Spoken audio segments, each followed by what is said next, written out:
News track में फिर से एक बार आप तमाम का स्वागत है और इस्तकबाल है और मैं उम्मीद करता हूं कि आप तमाम लोग बखैरियत और आफियत से होंगे।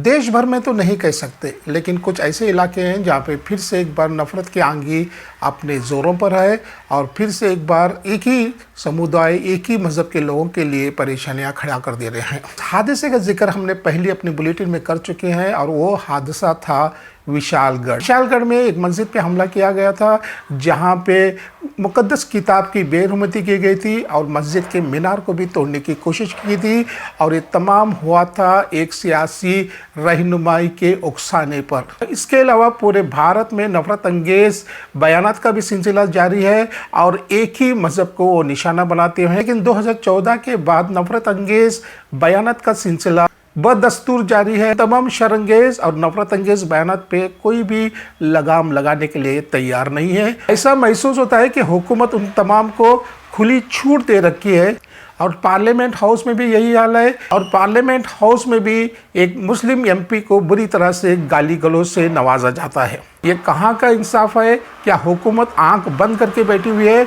हुकूमत को चाहिए कि जो भी कानून की खिलाफ वर्जी करे उन्हें सख्त से सख्त सज़ा दी जाए, चाहे वो किसी भी मज़हब का ही क्यों ना हो। कई नफरत अंगेज़ बयानात हमें हर रोज़ सुनने को मिलते हैं और देखने को मिलते हैं, लेकिन हुकूमत सिर्फ उन्हें गिरफ्तार करके चंद दिनों के बाद उन्हें रिहा कर देती है। और न्यूज़ चैनल के कुछ एंकर्स, खासकर सुदर्शन चैनल का एंकर है जो सुरेश के नाम से जाना जाता है, वो हमेशा जब भी मुँह खोलता है तो मुसलमानों के खिलाफ जहर उगलता है, लेकिन उसके खिलाफ कोई कार्रवाई हुकूमत नहीं करती।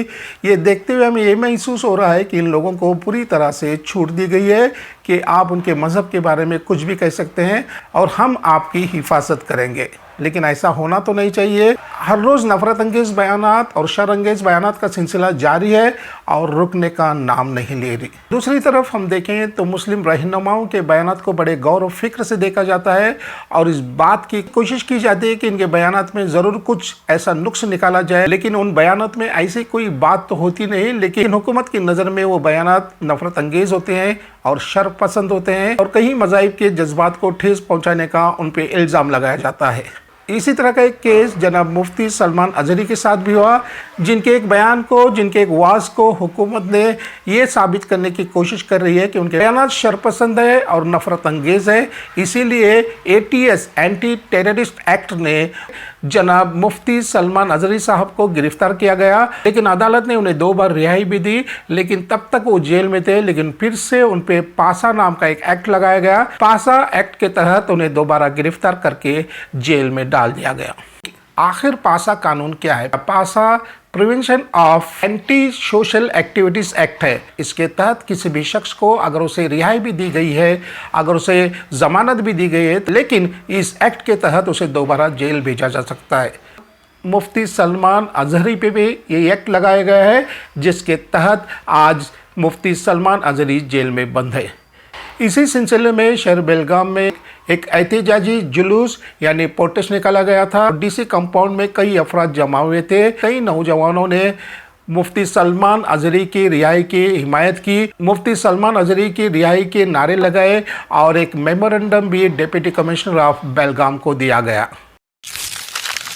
मुफ्ती सलमान अजहरी साहब किबला को रिहा करो, रिहा करो। मुफ्ती सलमान अजहरी साहब किबला को रिहा करो, रिहा करो। मुफ्ती सलमान अजहरी साहब किबला को रिहा करो, रिहा करो। मुफ्ती सलमान अजहरी साहब किबला को रिहा करो, रिहा करो। नहीं चलेगी तानाशाही, नहीं चलेगी, नहीं चलेगी, नहीं चलेगी तानाशाही, नहीं चलेगी। मुफ्ती सलमान अजहरी साहब किबला को रिहा करो, रिहा करो। मुफ्ती सलमान अजहरी को एक ही केस के अंदर एक ही केस के अंदर 3 जगह FR करके और उसे पासा में कन्वर्ट करके जो एक केस को लंबा खींचा जा रहा है, ये सिर्फ माइनॉरिटी के एक हमारे एक मुफ्ती ऐसा समझे है कि ये जो भी इसके पीछे जो एक्चुअल इसके जो भी उन्होंने स्पीच दी थी वो इजराइल के खिलाफ की थी, लेकिन यहाँ की जो गवर्नमेंट है जानबूझ के वो माइनॉरिटी है करके बोल के उनको तकलीफ़ दे के 7-8 महीने से केस को लंबा खींचा जा रहा है। अगर आने वाले दिन में हमारे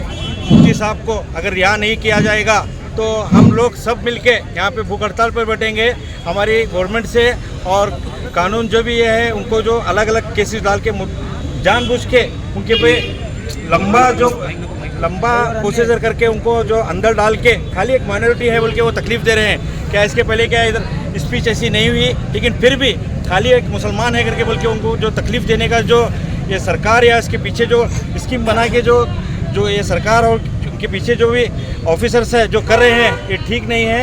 वो समझे हैं कि मुफ्ती सलमान अज़हरी के पीछे कोई ही नहीं है, पूरे हिंदुस्तान के मुसलमान उनके साथ में है। और इंशाअल्लाह आने वाले दिन में अगर इस जुल्म को रोका नहीं जाएगा तो हम कानून से और हमारे जो ये गवर्नमेंट से हमारी चेतावनी है कि हम पूरे रोड पे उतरेंगे। रिहा करो, रिहा करो मुफ्ती सलमान अज़हरी साहब को, रिहा करो, रिहा करो मुफ्ती सलमान अज़हरी साहब को, रिहा करो। नारे तकबीर, नारे रिसालत, या रसूल अल्लाह। मुफ्ती सलमान अज़हरी साहब किबला को रिहा करो, रिहा करो। नहीं चलेगी, नहीं चलेगी, तानाशाही नहीं चलेगी, नहीं चलेगी, नहीं चलेगी, तानाशाही नहीं चलेगी। ಎಲ್ಲರಿಗೂ ನಮಸ್ಕಾರ ರೀ. ಇದು ಇನ್ಜಸ್ಟಿಸ್ ಆಗ್ತಾ ಇದೆ ಮುಫ್ತಿ ಸಲ್ಮಾನ್ ಅಜ್ಹರಿ ವಿಷಯ ಕಡೆ ನಾವು ಪ್ರೊಟೆಸ್ಟ್ ಮಾಡ್ತೀವಿ. So according to Hindustan times there is a report, वहाँ पे एक रिपोर्ट है हिंदुस्तान टाइम्स में, इंडिया में जो है 668 रजिस्टर्ड केसेस है हेट स्पीच अगेंस्ट माइनॉरिटीज़ के। तो ये जो 668 हेट स्पीचेस जो हुई है वो 2003 में हुई, एक बरस में बस। और वही आर्टिकल में जो आता है कि 2023 के फर्स्ट हाफ में जो है वो 225 केसेस थे, और सेकेंड फेज़ में जो होता है वही 65% ग्रो करता है, और हेट स्पीच अगेंस्ट मुस्लिम्स जो है वो ग्रो करती है 45%।